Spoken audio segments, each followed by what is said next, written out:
I need a supervisor on the scene. Officer, I am asking for a supervisor now. I am asking for a supervisor now. How about the police? Oh! Are you threatening me? Are you threatening me? Fuck me, okay? This is a police training video about the sovereign citizen movement. I found it very interesting, and I think it's a good thing to watch. I hope you enjoy it. What you need to know about the sovereign citizen movement. I'm Sadie Darnell, Sheriff of Alachua County. This video is being produced by the Florida Sheriff's Association and the U.S. Attorney's Office to raise awareness for law enforcement regarding the sovereign citizen movement and how they may impact us. Sovereign citizen is a catch-all phrase used to describe a variety of anti-government groups and individuals who share a common belief that our United States government, including our court system and law enforcement, is a fraud and they are exempt from our authority. Now to Georgia, where the streets outside a county courthouse were quiet again after a bloody shootout on its steps. Just before lunch, this was the sound of the gunfight outside the Forsyth County Courthouse north of Atlanta, recorded on a cell phone by an eyewitness. Police say that Dennis Marks, a self-described anti-government sovereign citizen, was behind the wheel of this silver SUV, carrying an assault rifle, tear gas, pepper spray, 2 handguns, a bomb, and flex ties that he planned to use to restrain people. Marks was part of an underground movement that believes its members don't have to follow the law. The government calls them domestic terrorists. They publicly reject violence, but members have had shootouts with police before. I'm Pamela Marsh, and I'm the United States Attorney for the Northern District of Florida. There have been numerous encounters by law enforcement with sovereign citizens across the nation and right here in the state of Florida. We've seen sovereign citizens who've created their own driver's license and vehicle tags. They've filed million-dollar false liens against government officials and law enforcement officials. They may challenge the validity of our state and national laws. Sovereign citizens may tell you that you have no authority over them and that they are not within your jurisdiction, but that is simply not true. It's our hope that through this training video, you will learn more about what sovereign citizens believe and that most of all, it will help keep you safe. Known as sovereign citizens. People who do not believe that many of the basic laws of this country apply to them. I'm not an American citizen. I do not recognize these. I am my counsel. They have disrupted courtrooms, led police on high-speed chases, and even engaged in murderous shootouts with authorities. Oh my God! There are an estimated 300,000 sovereign citizens in America. The FBI classifies them as a domestic terrorist movement. Many of these people followed a scary progression from passionate but peaceful to ultra-violent. A sovereign is an individual that interprets the Constitution of the United States differently.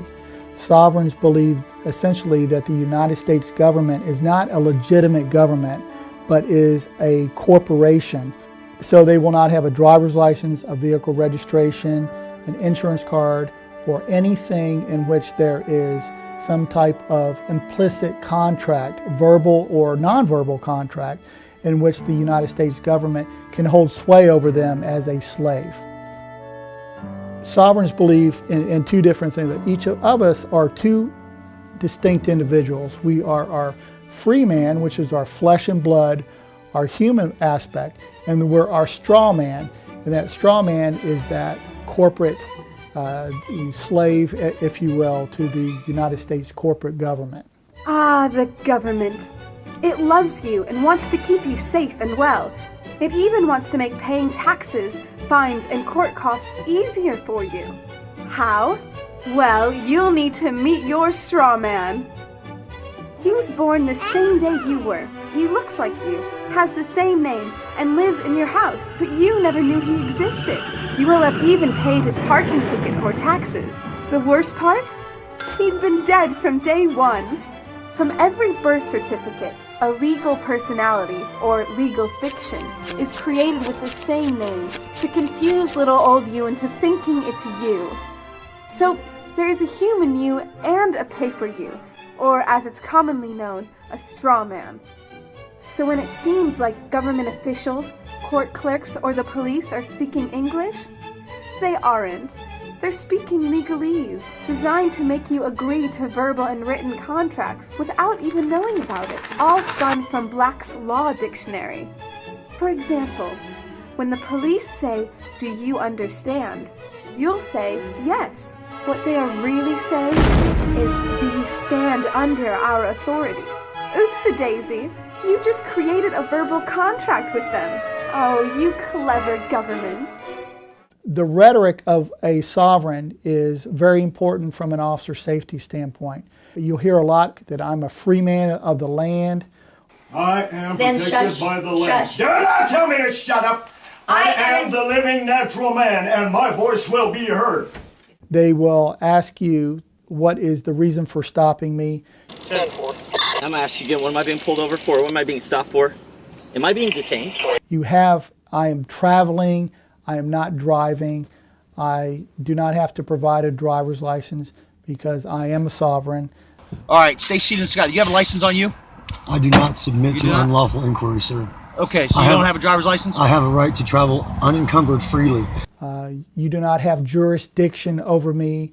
Are you a peace officer or a police officer? There's a difference in the sovereign rhetoric. I also need to know if you're a constitutional common law peace officer, or are you a police officer, because there is a difference. Some sovereigns will ask you to fill out paperwork explaining your jurisdiction over them. Some will be argumentative, but the argument that you will get most is that you have, as a law enforcement officer, you have no jurisdiction over them. And they will constantly repeat that. Their objective is to confuse you. You don't know their level of commitment. If they are providing this information in order to confuse you or in order to distract you to the point where they can take advantage of you and assault you or kill you.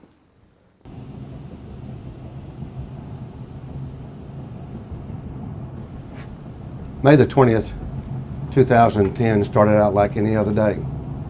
Two veterans of our West Memphis, Arkansas Police Department, Bill Evans and Brandon Powdert, were patrolling the interstate as part of the department's drug interdiction team, something they love to do. They became involved in what seemed to be a routine traffic stop, though I've always warned my officers there is no such thing. But really, how much more routine can you get than pulling over a father and son in what looked like a church bus? My men didn't realize who or what they were dealing with. Neither officer made it home. And one of them was my son. I'm Bob Powdert, Chief of the West Memphis Police Department.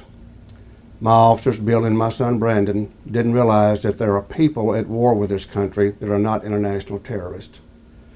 They are seemingly ordinary people, just like you and me, but they don't recognize the federal government's authority to impose laws or taxes on them.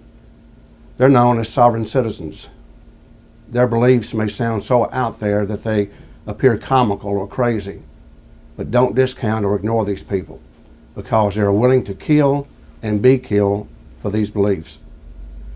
We as law enforcement officers need to recognize this very real threat so we can protect ourselves. And maybe if Brandon and Bill had been able to recognize the warning signs of sovereign beliefs, they'd be alive today. Indicators from an officer safety standpoint is there are indicators on the vehicle itself. It could be bumper stickers, it could be a specific type of homemade license plate. They will not have legitimate driver's licenses or vehicle registrations. However, they will have homemade licenses or registration, which furthers their cause. There's three types of sovereign categories in which we see regularly. Constitutional sovereigns, religious sovereigns, which believe the only law they have to follow is God's law, and diplomatic sovereigns, which believe that they are diplomats or citizens of another country or Native American or Aboriginal to the United States, therefore not subject to United States law. From a law enforcement standpoint, if a law enforcement officer has an encounter that someone is claiming to be a sovereign citizen, it is very important to have a plan. And what we suggest is when you identify someone as a sovereign, either through their rhetoric, through their paperwork, or through some other type of means, is you automatically disconnect and call for a backup officer and for a supervisor. Have a plan when it comes to dealing with a sovereign. Document the incident through a report, through a field contact. Document the incident and then share that information with your agency, with other surrounding agencies. And if you engage in a verbal confrontation with them, rest assured they're most likely videotaping it. And then they will use that as propaganda to discredit you as an officer, to discredit your agency, and to further their sovereign beliefs and cause. I just asked you for your license, your registration, and your proof of insurance. Okay, I'm going to tell you you're being video recorded and audio recorded. So are you. Oh, well, good. Do not get distracted by their verbiage, by their rhetoric, by their onslaught of paperwork or language that they're giving you. When they come into the courts, usually they have lots of paperwork that's hard to decipher. It takes a lot of time with our staff to try to decipher what it is they're trying to file. And then in their case files, they're usually very voluminous. They take a lot of time. And in the courts, they can be belligerent.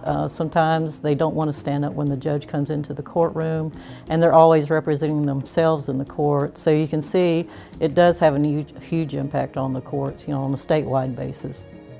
In one county in the Northern District of Florida, an individual turned violent when law enforcement went to execute a warrant at his home.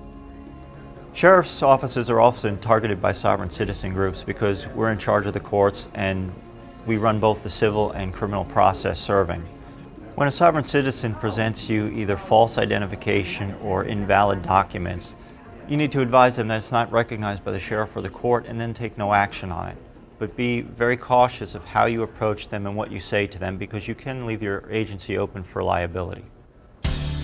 It's not gone away. It increases in membership and beliefs with the conspiracy, government conspiracy aspects, with the internet, with the communication aspects, it's increased. You were born free, now you can live free. You always have the option to reject their governments and therefore escape tyranny. Because it's your life, and the power is really in the people. It's increased. Here in Orange County, we probably document a new sovereign at least once a week. And you can ask Sheriff Judd in Polk County. He has many sovereigns. Virtually any sheriff, any police department in the state of Florida has had an encounter with someone claiming to be a sovereign or a sovereign belief. There are groups of individuals who believe that the United States government is something that they do not have to abide by and something that they will actively resist. What you need to know about the sovereign citizen movement. Hello, I'm Steve Casey. I'm the Executive Director of the Florida Sheriff's Association. I also serve as the Chair of the National Sheriff's Association Committee of State Sheriff's Associations.